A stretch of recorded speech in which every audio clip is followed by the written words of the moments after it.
Tonight on the MTN News, Bobcat action in March Madness. We take you to Columbus, introducing you to the parents anxiously watching their Bobcats. The latest on March Madness action is straight ahead. Plus, I'm Kyle Hansen, and coming up, we'll wrap up what's been a magical run for the Montana Grizzlies this season as they made a run here to Denver in the NCAA tournament. And student loan borrowers are once again in a state of suspense. This time is so confusing and so anxiety-inducing for so many borrowers. Looking into the confusion recent changes mean for people with student loans. The MTN News on Q2 starts right now.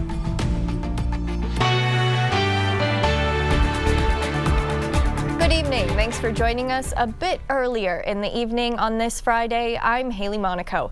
Now it's the Bobcats' turn for some March Madness. The MSU women playing in the first round with that game currently underway, just starting at 3:30 today against Ohio State. MTN's Grace Lawrence traveled with the team to Columbus, showing us what it means to be a parent to these athletes from the Brick to Boise and now during March Madness.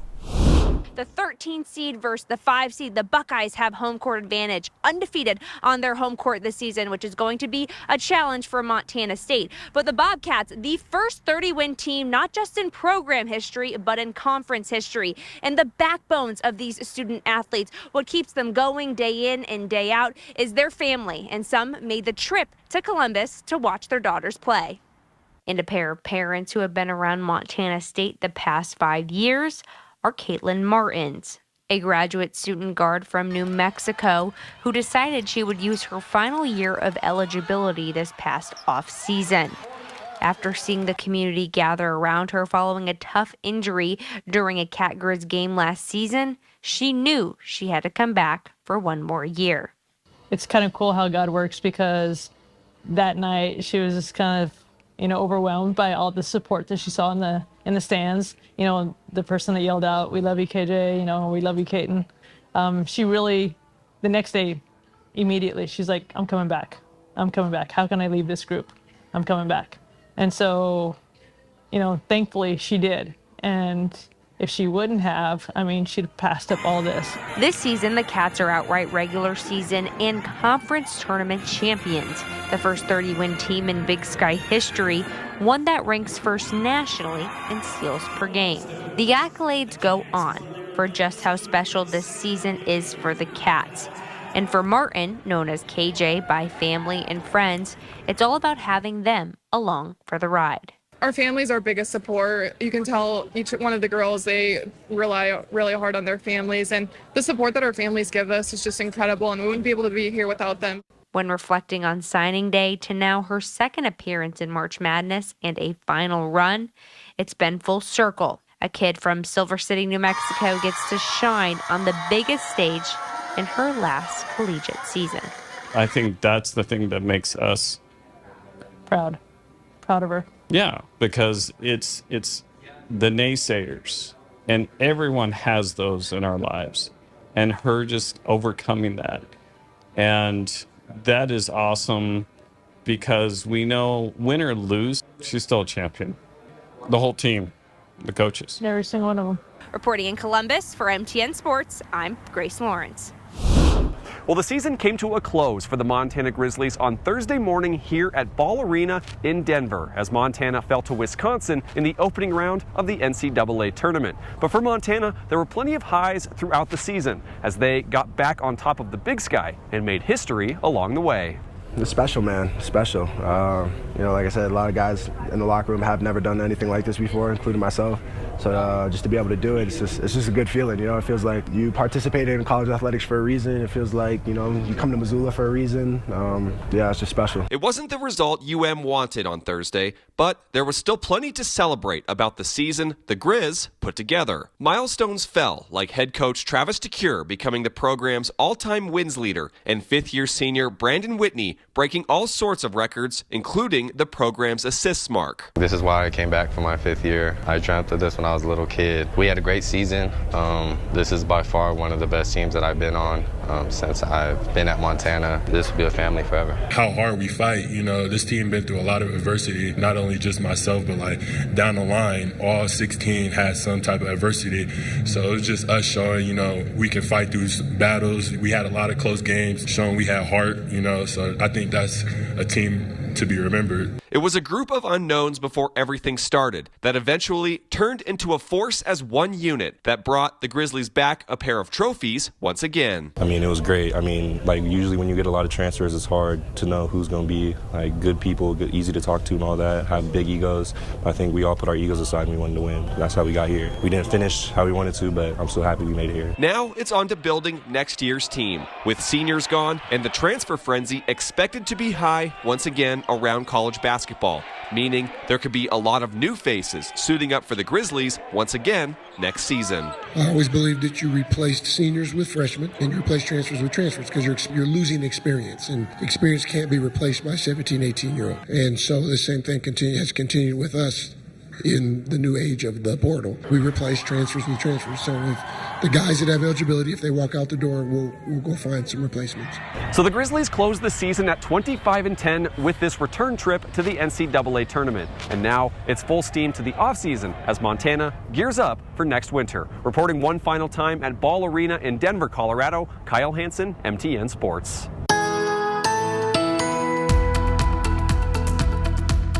Another blustery day for much of Montana and Wyoming on this Friday. High clouds pushing into the sky. Some spotty showers closer to Fort Peck. Not really in our viewing area just yet, but we have more unsettled weather in our short-term and long-term forecast. Keep my eyes on increasing clouds tonight. The breezes will continue to blow. We'll have more wind tomorrow with a chance for some morning showers and even the potential for some lower elevation rain and snow mixes again. I'll have your complete 7-day forecast coming up. A significant development in Montana's juvenile justice system. The Pine Hills Correctional Facility resumes its status as juvenile only. In recent years, Pine Hills has held juvenile and adult males, but the Montana Department of Corrections has now relocated the adult male population to other facilities across the state, opening up the space to include the return of female juveniles from an Idaho facility where they have been housed for about 9 years. DOC Director Brian Gutkin noted that the juvenile population has seen notable shifts with an alarming rise in violence. Approximately 42% of the facility's young population are affiliated with 2 gangs. Renovations made to Pine Hills years ago allow the sight and sound separation required to keep male and female juvenile populations separate. With the stroke of his pen, President Trump took a big step towards dismantling the Department of Education. He's not able to fully eliminate the department without congressional approval, but his executive order will dramatically scale down its function. Nearly half of its staff has already been laid off. As it stands today, the department is responsible for overseeing financial aid for 40 million Americans, enforcing civil rights laws in schools, and overseeing funding for children with disabilities. Trump asserts those children will be taken care of by other federal agencies, but he didn't say which ones. Scripps News Group Nathaniel Reed reports. Lots of questions across the country in Capitol Hill after President Donald Trump signed an executive order on Thursday to eliminate the Department of Education to, quote, the maximum extent appropriate and permitted by law. President Donald Trump saying Thursday he wants his Senate-confirmed Secretary of Education, Linda McMahon, to be the last Secretary of Education, and some of the department's key functions to be reassigned to other parts of the government. So if you look at the Pell Grants, supposed to be a very good program, Title I funding and resources for children with special disabilities and special needs, they're going to be preserved in full and redistributed to various other agencies and departments. In order for the department to be wound down entirely, it would require Congress to act. Shortly after Trump signed the executive order Thursday, Republican Senator Bill Cassidy of Louisiana introduced companion legislation to abolish the Department of Education through Congress. But even though Republicans control the House and the Senate, they lack the 60 votes needed to pass the vast majority of legislation through the Senate. Democrats, who largely oppose the move to eliminate the department, warning it will create serious uncertainty. This is, illegal in the long run.